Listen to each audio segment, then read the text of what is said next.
Shalom. Shalom. Mari kita Ya. memuji Tuhan. Tuhan. Cinta Kau Yesus, hanya Engkau bagiku, Yesus. Sungguh ku rindu mengatakannya, betapa aku mengasihimu.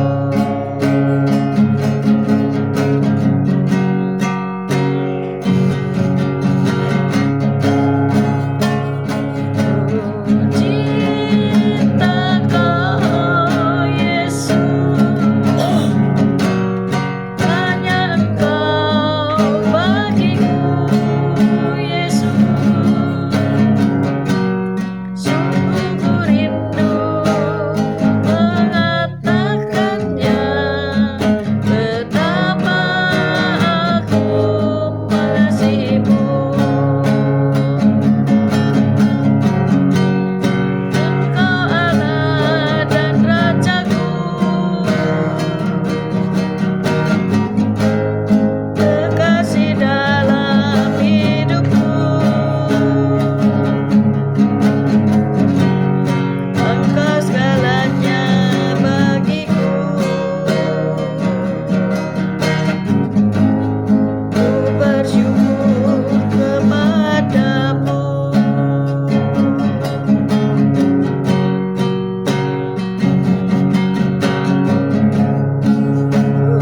Cinta Kau Yesus, hanya Engkau bagiku, Yesus.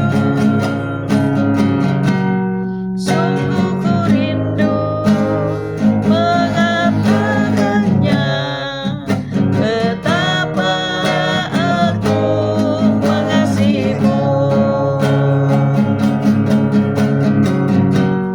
Engkau Allah dan Rajaku, kekasih dalam hidupku. Engkau segalanya bagiku. Ku bersyukur kepadamu. Engkau Allah dan Rajaku,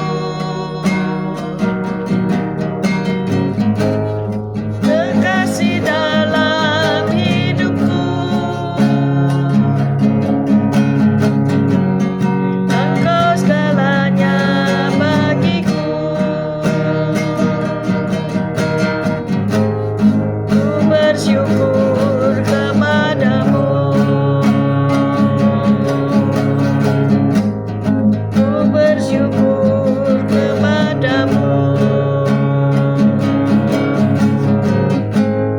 Ku bersyukur kepadamu. Haleluya. Puji Tuhan. Selamat pagi Tuhan Yesus, Kau baik, Kau sungguh Allah, Kau sungguh sangat baik. Pagi hari ini Kau tetap menyertai kami dalam siaran Gembala siaran renungan pagi hari ini ya Tuhan Yesus. Sebentar lagi Kau membaca firman-Mu, merenungkan firman-Mu, Kau buka hati pikiran kami agar kami dapat menerima firman-Mu. Kau berikan roh pengertian bagi kami agar kami mengerti akan firman-Mu, dan Kau berikan iman yang kuat bagi kami agar kami dapat melakukan firman-Mu dalam kehidupan kami ya Tuhan Yesus. Kami serahkan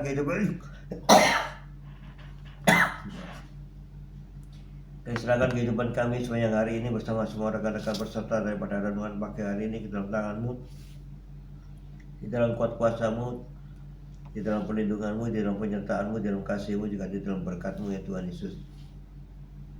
Dan Kau tetap berikan kesehatan, kekuatan bagi tubuh kami agar kami dapat melayani Engkau lebih lagi.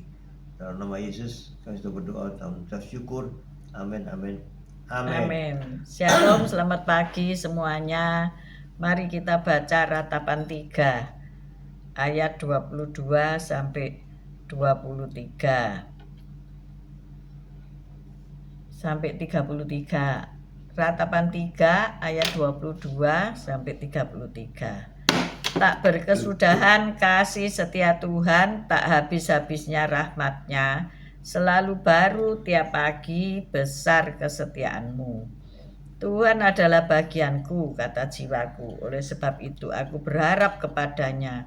Tuhan adalah baik bagi orang yang berharap kepadanya, bagi jiwa yang mencari Dia. Adalah baik menanti dengan diam pertolongan Tuhan. Adalah baik bagi seorang pria memikul kuk pada masa mudanya. Biarlah ia duduk sendirian dan berdiam diri kalau Tuhan membebankannya. Biarlah ia merebahkan diri dengan mukanya dalam debu, mungkin ada harapan. Biarlah ia memberikan pipi kepada yang menamparnya, biarlah ia kenyang dengan cercaan. Karena tidak untuk selama-lamanya Tuhan mengucilkan. Karena walau ia mendatangkan susah, ia juga menyayangi menurut kebesaran kasih setianya. Karena tidak dengan rela hati ia menindas dan merisaukan anak-anak manusia. Amin. Amin. Haleluya, puji Tuhan. Haleluya. Di Ratapan 3 ayat 22 sampai 33 tadi, ya, Tuhan adalah bagianku, kata jiwaku, oleh sebab itu aku berharap kepadanya. Ayat Ratapan 3 ayat 24 ya. Pagi ini dengan perikop menantikan Allah. Ketika sebuah negara dilanda perang saudara, pihak berwenang merekrut seorang pria untuk masuk dalam wajib militer. Namun orang itu menolak dan berkata, "Saya tidak ingin ikut serta dalam menghancurkan negara saya." Ya, karena ada perang saudara tadi, dia direkrut untuk menjadi wajib militer, tapi dia menolak karena ini perang saudara, berarti kan dia memerangi saudara sendiri dan menghancurkan negaranya ya. Ia pun memutuskan untuk meninggalkan negaranya. Meski demikian, karena tidak memiliki visa, ia pun terjebak di bandara negara lain. Selama berbulan-bulan, staf bandara memberinya makanan dan ribuan orang tekun mengikuti cuitannya di media sosial tentang pengalamannya berkeliling dari terminal ke terminal merajut sial sambil terus menggantungkan harapannya. Mendengar penderitaannya yang tak kunjung usai, sebuah komunitas di Kanada menggalang dana dan mencarikannya pekerjaan serta tempat tinggal. Kitab Ratapan berisi seruan hati Yeremia yang menantikan Allah dan akhir dari penghukumannya atas dosa bangsanya. Sang nabi tetap percaya kepada Allah yang kekal, yang ia tahu dapat diandalkannya. Tuhan adalah baik bagi orang yang berharap kepadanya. Di ayat 3, di pasal 3 ayat 25 tadi ya. Tuhan adalah baik bagi orang yang berharap kepadanya. Umat Allah dapat tetap memiliki pengharapan bahkan ketika berbagai masalah terasa menyesakkan dada dan melegakan tampak mustahil. Meski mereka mungkin perlu menerima hukuman Allah dengan rela, mereka tetap dapat berpegang pada kenyataan bahwa mungkin harapan masih ada. Orang-orang yang mengenal Allah dapat mengalami pengharapan yang bersumber darinya. Adalah baik menanti dengan diam pertolongan Tuhan. Meski belum mendapat jawaban atau jalan keluar yang jelas, marilah kita menantikan pertolongan Allah yang telah berulang kali membuktikan kesetiaannya kepada kita. Di sini ada pertanyaan, yaitu situasi apa yang Anda bayangkan saat Anda berpikir tentang menantikan Allah? Dan mengapa hal itu sulit dan bagaimana Anda hadir dalam momen tersebut? Menanti itu sesuatu yang situasi yang enggak mengenakan ya, tapi menantikan Tuhan itu kita harus setia dan taat, dan kita menantikan sampai jawabannya itu terjadi pada kita tentang apa yang sedang kita alami. Amin. Ya Allah, tolonglah aku dengan sabar menantikan-Mu untuk menggenapi kehendak-Mu di dalam hidupku. Amin. Amin. Haleluya. Puji Tuhan. Inilah renungan pagi hari ini. Ya, Tuhan Yesus, kita harus lebih lagi mengandalkan Tuhan. Amin.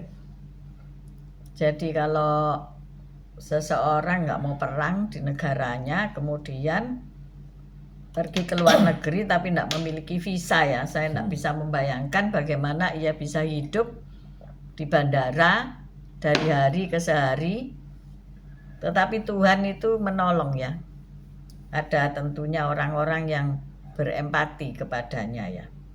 Nah, kita baca dari ratapan tadi, Tuhan adalah baik bagi orang yang berharap kepadanya, bagi jiwa yang mencari Dia. Tentunya pagi hari ini ada pengharapan-pengharapan dari kita semua ya. Kita mengharapkan apa gitu ya. Tapi kalau kita menaruh pengharapan itu kepada manusia, pertolongan-pertolongan dari manusia itu sia-sia. Kita hendaklah menaruh harapan kepada Tuhan saja. Kita mencari Dia, mencari kehendak Tuhan dalam hidup kita. Dan dikatakan adalah baik menanti dengan diam pertolongan Tuhan.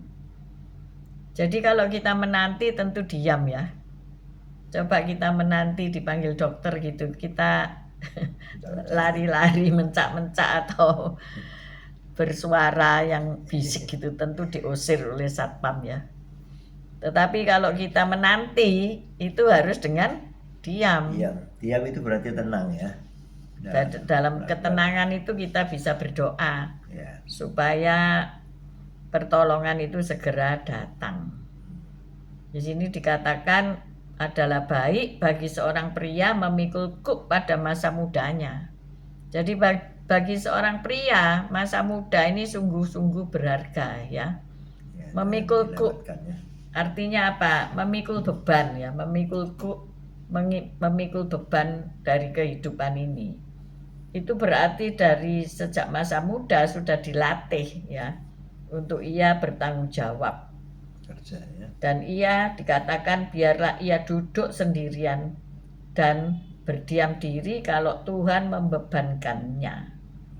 Jadi kalau kita hari-hari ini tahu ya beban keluarga itu ada di pundak para pria, baiklah ia duduk sendirian. Saudara. Jadi beri kesempatan ya ibu-ibu supaya bapak-bapak ini bisa duduk sendirian. Seringkali para ibu tidak bisa membiarkan bapaknya duduk sendirian. Ada saja ya, Pak minta tolong inilah, itulah, anulah gitu ya. Tetapi ketika seorang pria duduk sendirian dan tahu apa kuk yang dia pikul, beban apa yang diberikan di pundaknya oleh Tuhan tentunya, maka biarlah ia berpengharapan kepada Tuhan. Biarlah kalau saat ini ia sedang direndahkan, ia memberikan pipinya kepada yang menampar, ia kenyang dengan cercaan, ia dikucilkan, tetapi bagaimana? Di ayat 32 kita baca, karena walau ia mendatangkan susah, ia juga menyayangi menurut kebesaran kasih setianya. Kasih setia Tuhan tetap menyertainya. Jadi ibu-ibu jangan rempong ya. Kalau suamimu lagi bergumul di dalam memegang atau memikul kuk yang dipasang oleh Tuhan, tentunya beri dia kesempatan untuk omong-omong sendiri sama Tuhan ya. Untuk berbicara kepada Tuhan, untuk mengambil waktu supaya ia tahu rencana Tuhan di dalam kehidupannya. Tentu seseorang punya pengharapan-pengharapan ya. Pagi hari ini apa harapanmu di dalam kehidupanmu? Tentunya mungkin kalau ibu pengharapannya di anak-anak bisa takut kepada Tuhan, bisa menyelesaikan sekolah kuliahnya, bisa berumah tangga dengan baik, mendapatkan jodoh yang sepadan, dan sebagainya. Maka dari itu pagi hari ini ayo kita biarkan kepala rumah tangga itu berdiam sejenak ya, untuk memikirkan beban yang Tuhan berikan kepada dia, supaya ia bisa dengan pasti, dengan berpengharapan hanya kepada Allah, melakukan tugas dan tanggung jawabnya. Ada amin? Amin. Hari ini cuaca lebih baik dari kemarin. Matahari kelihatan ya. Awan-awan ada tidak hazy, tidak berkabut, tetapi awan-awan dengan jelas menyatakan dirinya. Jadi ayo semangat. Mungkin hawa ndak enak ya. Banyak yang pilek, banyak yang flu, banyak yang merasa lemah tubuh, banyak yang males terutama ya, enak selimutan. Tapi baiklah kita tahu ada rencana Allah dalam hidup kita. Amin. Amin. Gak usah bermalas-malasan ya saudara. Seseorang bekerja dan libur 1 tahun, waduh enak barangkali ya. Tetapi ketika ia mulai lagi bekerja, saya bertanya padanya, apa enggak sakit semua ya? Setelah libur lama, kemudian melakukan pekerjaannya kembali, pasti sakit kabeh ya. Tetapi saya berkata demikian, sudah jangan libur-libur, apapun yang terjadi, ayo kita kerjakan. Amin. Amin. Hari ini mungkin ada yang masih nganggur, masih capek semua. Pak Yusak tentunya ya, habis jaga papanya 2 minggu di rumah sakit, pemulihan kesehatan masih harus dilaksanakan, tetapi ya harus budal maneh ya. Harus berangkat bekerja lagi ya. Itu manusia ya. Tuhan pasti enggak memberikan waktu malese-lese berlambat-lambat. Seperti pada waktu Elia ya, habis dikejar-kejar Isabel, sembunyi, tapi Tuhan ngomong, ada apa kamu di sini? Ayo urapi si cucu Nimsi ya, dia harus menjadi raja. Jadi tugas dan kepercayaan yang sudah diberikan kepada kita tidak boleh diabaikan terus kita sengetan ya, sembunyi. Ketika ada badai kita sembunyi. Tetapi Tuhan bicara pada pagi hari ini. Tadi sudah tenang. Ya sudah tenang kan, masuk di dalam goa ya. Tenangnya tidak usah berhari-hari, berbulan-bulan, itu terlalu ketenangan. Maksudnya tenang itu jiwanya ditenangkan, sehingga bisa mendengar perintah Tuhan lanjutannya ya. Selanjutnya Tuhan nyuruh apa gitu, ayo bangkit dan urapi itu yang akan menjadi raja. Nah kita ini kan banyak tugas ya, kadang-kadang ya hari ini Bapak libur ya, mau kemana Pak? Mau terapi bahu karena punya freezing shoulder ya.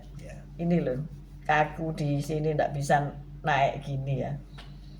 Tapi sebetulnya terapi itu ya harus tiap hari, bukan mek Jumat tok gitu ya. Ya freezing lagi, apalagi ini dokter yang mengatakan dirinya suhu.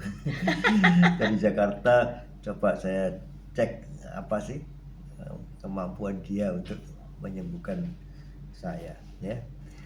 Saya sudah bilang itu begini, kita ini nek sakit ya memang kepengennya itu instan ya, disuntik jedet terus selesai. Tapi ndak bisa gitu. Ternyata tubuh itu berproses, saudaraku ya.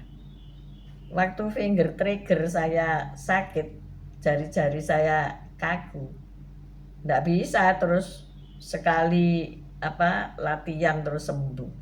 Harus konsistensi harus teratur ya, harus setiap hari dilakukan. Bagi orang-orang yang mager, malas gerak ya itu harus bergerak tiap hari. Ya harus melatih otot-otot ini bergerak. Jadi nanti kita lihat ya, suhunya bilang apa gitu loh ya. Kalau suhu Evi bilang apa? Ojo mandek. Bergerak terus, digerakkan. Lama-lama deh yo lemes dewe. Kalau digerakkan terus kan akhirnya ya lemes ya, saudara ya. Tapi kalau enggak mau gerak, saya ini kalau bangun tidur kaki karena kena AC ya, sakit loh, kaku. Enak ya rasanya narik selimut lagi anget, tapi enggak bisa. Karena ada pekerjaan tugas yang menanti, harus bangun dan harus bergerak. Saya setel YouTube untuk orang-orang 60 tahun ke atas, olahraganya ya opo? Yalah gampang. Cuma jalan ya, maju mundur jalan, tangannya digerak-gerakkan. Tapi itu hangat loh. Sambil duduk sambil digerak-gerakkan juga Ya. bisa. Ya. Lansia ya. Iya. Kalau lansia itu tibake sename mbek duduk, saudara ya. Terus kakike digerak-gerakno, tangannya digerak-gerakno. Kadang-kadang ya disuruh berdiri sebentar, duduk lagi. Jadi ada dua orang yang senam. Yang satu sudah sepuh, yang satu masih muda ya. Saya mau yang seperti yang masih muda kan masih bisa kok ya. Nah itu mendorong apa? Peredaran darah lancar, terus pikiran enggak macet ya. Pikirannya enggak macet, jadi ada semangat.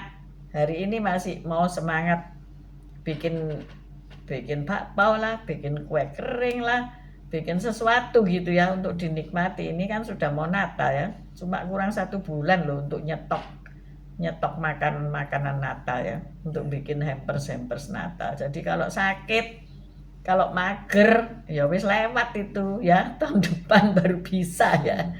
Saya enggak mau melewatkan hari-hari yang spesial ya. Jadi saya sudah mulai dekor rumah dengan hiasan Natal katanya Pak Gem. Apa katanya?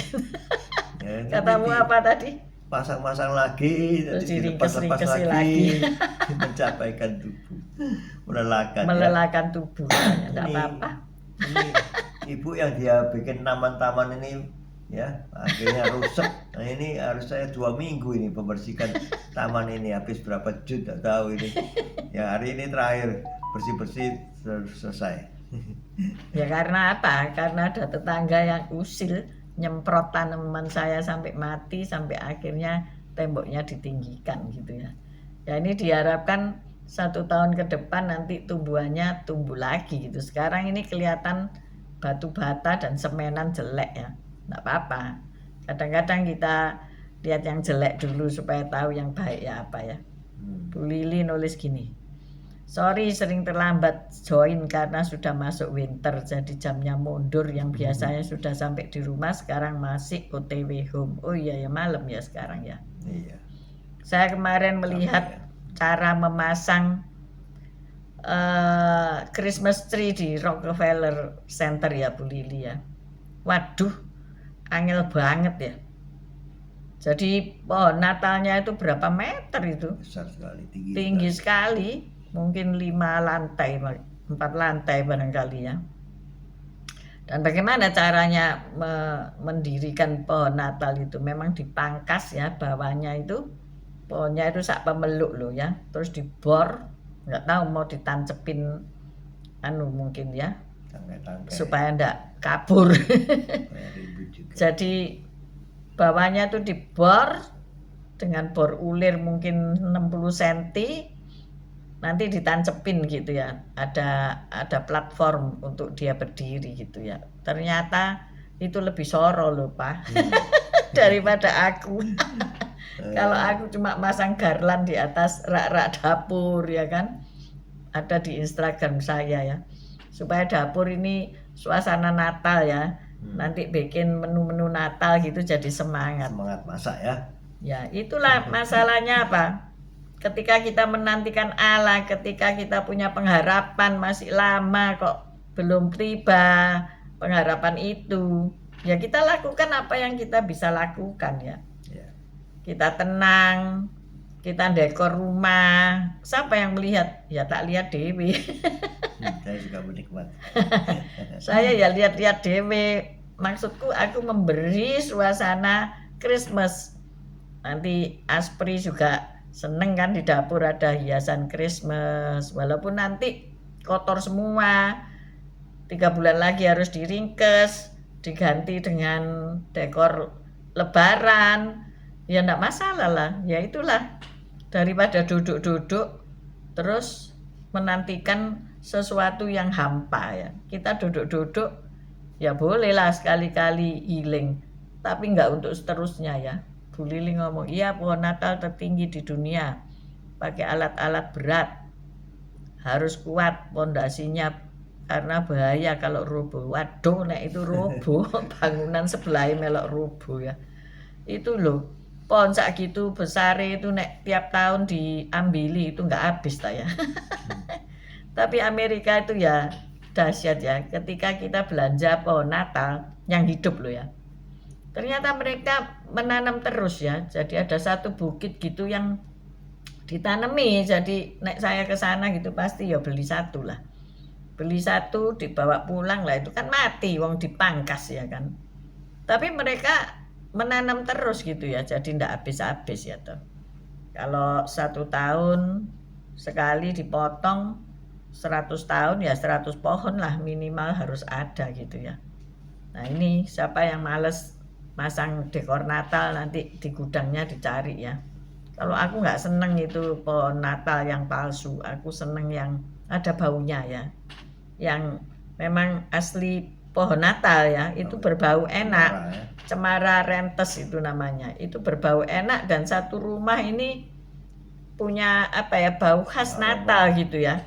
Bau-bau kayak jeruk lemon, bau-bau kayak cengkeh, bau-bau kayak manis, bau-bau kayak ya itu cemara itu kan apa ya, menaikkan imun serta membuat perasaan itu anu ya, ada momen-momen spesial gitu loh ya. Jadi harinya itu ndak flat. Saya nggak suka kalau hari dari tahun ke tahun itu aja flat gitu ya. Hidup itu ndak flat saudara-saudara, naik dan turun ya. Yang flat itu apa? Cicilan. Bener ya Pak? Cicilan cari yang flat. Tapi kalau hidup itu ya kadang sakit, kadang susah, kadang senang. Nah ini kan sudah November, Desember, ayo kita nikmati, lupakan sakitmu ya. Kalau harus terapi, ayo terapi yang giat gitu ya, setiap hari berlatih. Nanti kalau dari suhu disuruh latihan, nek sampai dia nak mau latihan, nah sia-sia bayar suhu ya, atau bayar saya latihan dewi. Amin ya, kita harus ayo semangat. Siapa yang males-males ya, semangat. Jalan kaki latihan. Ini Bu Wanda sama Pak Budi ini apa masih jalan kaki tiap hari ya, supaya sehat, supaya semangat. Kalau Bu Viken sama Pak Henry ini jalan kaki tiap hari ya. Lalu Pak Gem enggak, kalau setahun sekali mungkin ya. Iya kalau kepingin aja, kalau enggak kepingin ya duduk. Tapi Pak Gem ini goyang terus ya, nyapu ya, bersihin dapur ya, pokoknya goyang terus enggak berhenti-berhenti, makanya sakit kabeh ya. Ayo kita berdoa. Haleluya. Terima kasih Tuhan Yesus atas firman-Mu ya Tuhan Yesus. Kami harus menantikan Tuhan selalu sampai jawabannya terjadi pada diri kita. Apapun yang kau minta, kau cari, kau ketuk, pasti terkabulkan semuanya daripada Tuhan. Sehingga kita memperoleh ya kecerahan dalam kehidupan kita saat kita menantikan Tuhan dan kita mendapatkan jawabannya. Itu sungguh luar biasa. Karena itu bersemangatlah dan teruslah Tenangkan jiwamu untuk menantikan Tuhan, dan Dia pasti menjawab semua doa-doamu. Haleluya. Amin. Bapak, terima kasih kalau Engkau sudah mengingatkan kami untuk kami menantikan Allah dalam pengharapan hidup kami. Hari demi hari berlalu, tahun ini pun segera berlalu. Mungkin pengharapan di antara kami belum ada yang berhasil, belum ada yang dinyatakan. Tetapi kami percaya Allah pasti memberikan jawaban atas pengharapan-pengharapan kami. Karena kami percaya masa depan itu sungguh ada dan harapanku tak akan hilang. Tuhan adalah bagianku, kata jiwaku. Oleh sebab itu aku berharap kepadanya. Bagi yang sakit, bagi yang terapi, biarlah semangat itu tetap ada. Kita berjuang untuk tetap move on, bergerak sampai Yesus datang untuk kedua kalinya. Terima kasih ya Bapak, berkati kami semua. Kami mengangkat kedua belah tangan kami untuk menerima berkat-Mu. Tuhan memberkati engkau, Tuhan melindungi engkau. Tuhan menyinari engkau dengan wajah-Nya dan memberikan engkau kasih karunia. Tuhan menghadapkan wajah-Nya kepadamu dan memberikan engkau damai sejahtera. Terimalah berkat dari Allah Bapa, Putra dan Roh Kudus, berkat kasih, sukacita, damai sejahtera mulai pagi hari ini sampai Maranatha Tuhan Yesus datang untuk kedua kalinya, bahkan sampai selama-lamanya. Mari yang sudah menerima berkat Tuhan katakan bersama, amin, amin, amin. Terima kasih sudah bergabung Bu Lili, Pak Yohanes, Bu Reni, Pak Fran, Esther, Sepsi, Pak Anton, Bu Yosinta, Bu Nurmala, cepat sembuh ya. Tak batuk-batuk lagi. Nanti tidak bisa makan kue Natal. Pak Martin, Bu Febi, Pak Yusak, Bu Ineke, Bu Wanda, Pak Budi Utomo, Bu Viken, Pak Henry, Pak Bambang, Bu Vera, Bu Elias, Pak Elias, Bu Saiman, Pak Saiman, ayo semangat biar nanti bisa makan Black Forest, Bu Saiman ya. Bu Ruli, Pak Mei, Pak Sus, Bu Kris, Bu Titik Sulistiani, semua yang sudah bergabung, mohon maaf yang belum terbaca ya. Tuhan Yesus memberkati kita semua. Amen. See you tomorrow guys. Semangat, semangat, semangat. Haleluya.